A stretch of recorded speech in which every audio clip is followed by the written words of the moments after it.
வணக்க நண்பர்களே, 35 ஆண்டுகளுக்கு பிறகு ஒரே பள்ளியில் எஸ்எஸ்எல்சி வரை படித்த 4 மாணவர்களை பற்றி தான் நம்ம இப்போ இந்த வீடியோவில் பார்க்க போகிறோம். முடிஞ்ச அளவுக்கு இந்த வீடியோவை எங்கேயுமே ஸ்கிப் பண்ணாதான் முழுமையாக பாருங்கள். வாங்க வீடியோக்குள்ளே போகலாம்.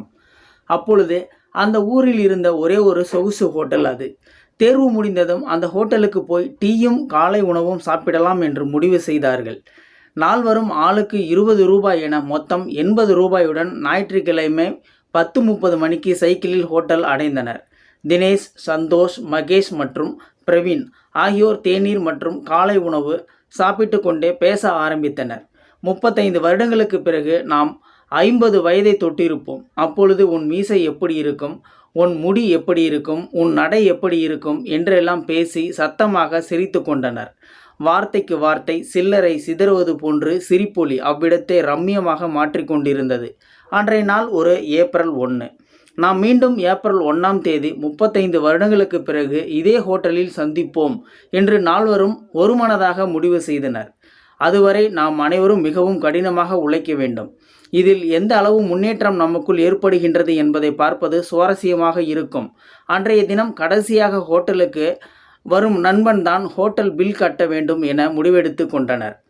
இதையெல்லாம் கேட்டுக்கொண்டிருந்த வெயிட்டர் முரளி, நான் 35 வருடம் இதே ஹோட்டலில் இருந்தால் நிச்சயமாக உங்களுக்காக இந்த ஹோட்டலில் காத்திருப்பேன் என்றார். நால்வரும் சிட்டாக சைக்கிளில் பறந்த காட்சி வெயிட்டர் முரளியின் கண்களில் ஸ்டில் போட்டோவாக பதிந்து இருந்தது. மேல் படிப்புக்காக நால்வரும் பிரிந்தனர். நாட்கள் நகர்ந்தன, மாதங்கள் உருண்டன, ஆண்டுகள் பல கடந்தன.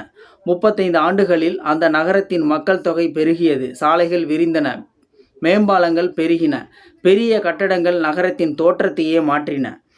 அப்போது அந்த ஹோட்டல் 5 நட்சத்திர ஹோட்டலாக உருமாறி இருந்த நிலையில் வெயிட்டர் முரளி இப்போது முதலாளி. 35 ஆண்டுகளுக்கு பிறகு திட்டமிட்ட ஏப்ரல் 1ஆம் தேதி மதியம் ஹோட்டல் வாசலில் ஒரு சொகுசு கார் வந்தது. தினேஷ் காரில் இருந்து இறங்கி வராந்தாவை நோக்கி நடக்க ஆரம்பித்தான். தினேஷிடம் இப்பொழுது 10 நகைக்கடைகள் உள்ளன. ஹோட்டல் உரிமையாளர் முரளியை அடைந்த தினேஷ் இருவரும் ஒருவரை ஒருவர் பார்த்து கொண்டே புன்னகையை பரிமாறி கொண்டனர். பிரவீன் சார் உங்களுக்காக 1 மாதத்துக்கு முன்னாடியே டேபிள் புக் பண்ணியிருக்காரு என்று முரளி சொன்னார்.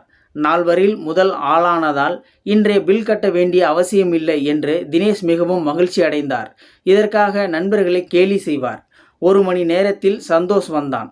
சந்தோஷ் ஒரு பெரிய பில்டர் ஆனான். வயதிற்கேற்ப இப்பொழுது வயதான மூத்த குடிமகன் போல் காட்சியளித்தார். இப்போது இருவரும் பேசிக்கொண்டு மற்ற நண்பர்களுக்காக காத்திருந்தனர். 3வது நண்பன் மகேஷ் அரை மணி நேரத்தில் வந்தான். அவரிடம் பேசியதில் மகேஷ் மிகப்பெரிய தொழிலதிபராக மாறியிருப்பது இருவருக்கும் தெரிய வந்தது. 3 நண்பர்களின் கண்களும் திரும்ப திரும்ப வாசலுக்கு போய் கொண்டிருந்தன, பிரவீன் எப்போது வருவான் என்று. இந்த நேரத்தில் பிரவீன் சாரிடம் இருந்து மெசேஜ் வந்திருக்கு. அவர் வர கொஞ்ச நேரமாகும், நீங்கள் டீ பிரேக்ஃபாஸ்ட்டு பண்ணுங்க, நான் வரேன் என்று சொல்லி சென்றார். Hotel owner Murali. Restaurant east book என்று போர்டு தொங்கவிடப்பட்டது. ஹோட்டலின் அனைத்து சிப்பந்திகளும் இந்த 4 நபர்களுக்கு மட்டுமே சேவைகள் செய்யப்பட வேண்டும்.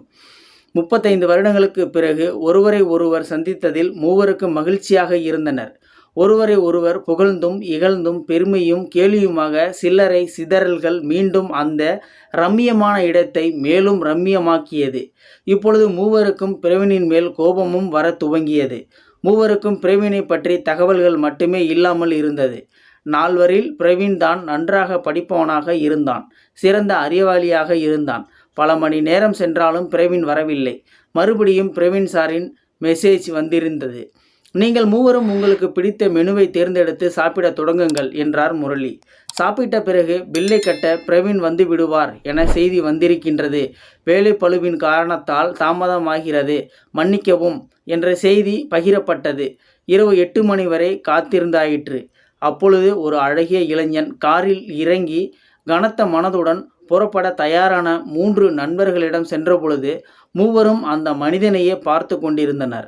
அந்த இளைஞனின் புன்னகையையும் பல்வரிசையையும் பழைய பிரவீனை அவர்கள் கண்முன்னே கொண்டு வந்து நிறுத்தியது.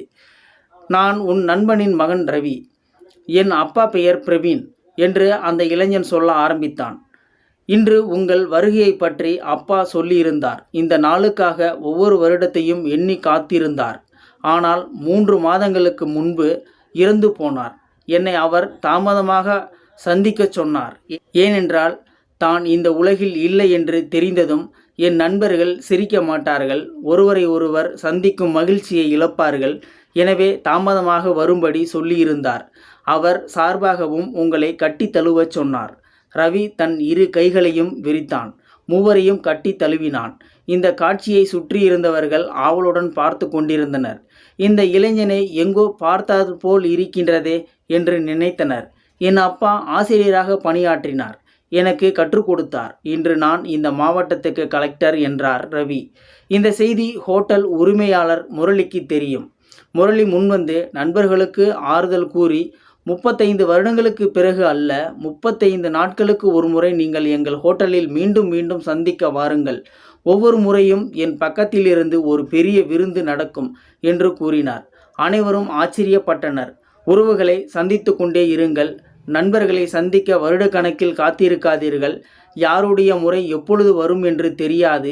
உங்கள் குடும்பம் மற்றும் நண்பர்களுடன் இருங்கள். உயிருடன் இருப்பதன் முக்கியத்துவத்தை உணருங்கள். ஸோ நண்பர்களே, இந்த வீடியோ உண்மையிலுமே ஒரு அருமையான வேறு லெவல் ஸ்டோரினே சொல்லலாம். இந்த வீடியோ பார்த்துட்டு இருக்கிற நீங்கள் இந்த வீடியோ பிடிச்சிருந்தா ஒரு லைக் பண்ணிக்கோங்க. இந்த வீடியோ முடிஞ்ச அளவுக்கு மற்றவங்களுக்கும் ஷேர் பண்ணுங்கள். அப்படியே நம்ம சேனலை சப்ஸ்கிரைப் பண்ணிக்கோங்க. மறக்காமல் பெல் சிம்பளையும் கிளிக் பண்ணிக்கோங்க. நன்றி, வணக்கம்.